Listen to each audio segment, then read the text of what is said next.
DECIDE est un outil qui permet à ses utilisateurs de quantifier l'impact environnemental de leurs produits agricoles et de comparer différents modes de production afin de tendre vers une agriculture plus durable. Pour faire les bilans environnementaux de DECIDE, il est nécessaire d'utiliser une méthode qui soit la plus complète et la plus robuste scientifiquement. C'est l'analyse du cycle de vie, aussi appelée ACV, qui a été choisie. Qu'est-ce qu'une ACV ? C'est une méthodologie qui permet d'évaluer les impacts d'un produit tout au long de son cycle de vie, depuis l'extraction des matières premières, en passant par sa fabrication, son utilisation, jusqu'à sa fin de vie, c'est-à-dire l'élimination des déchets, le recyclage ou la réutilisation. Par exemple, votre smartphone n'a pas commencé sa vie au moment où vous l'avez acheté.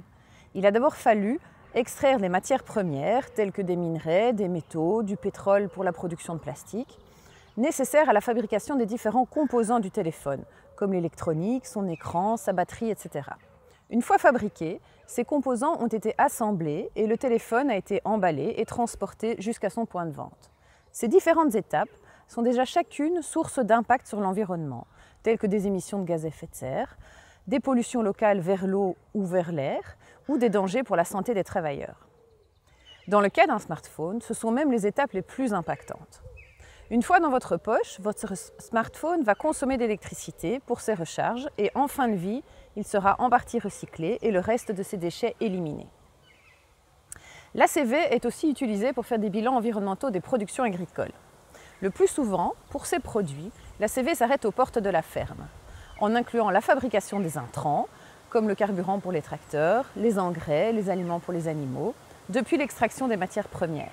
Le transport à chaque étape est également inclus. Pourquoi se limiter à la phase agricole ? Parce qu'elle pèse pour plus de la moitié des impacts d'un aliment et que ce dernier est généralement ensuite rapidement consommé. On peut toutefois aller plus loin et s'intéresser à la transformation, aux emballages, au transport ou au gaspillage dans les ACV des aliments. L'ensemble de ces phases constitue ce qu'on appelle le système que l'on va étudier. Pour évaluer les impacts du système étudié, l'ACV va comptabiliser tous les flux de matière et d'énergie qui entrent et qui sortent du système. L'ACV la plus connue est le bilan carbone, qui est une ACV monocritère qui quantifie les impacts sur le réchauffement climatique. Mais en tant que méthode multicritère, l'ACV peut cependant évaluer d'autres catégories d'impacts, plus locales, telles que les impacts sur la qualité de l'air ou de l'eau, la toxicité humaine, la toxicité pour l'environnement ou la consommation des ressources. L'ACV est donc la méthode la plus rigoureuse permettant à la fois de diminuer l'impact environnemental des produits et de les comparer afin d'orienter le choix des consommateurs dans un souci d'amélioration de la durabilité des productions agricoles.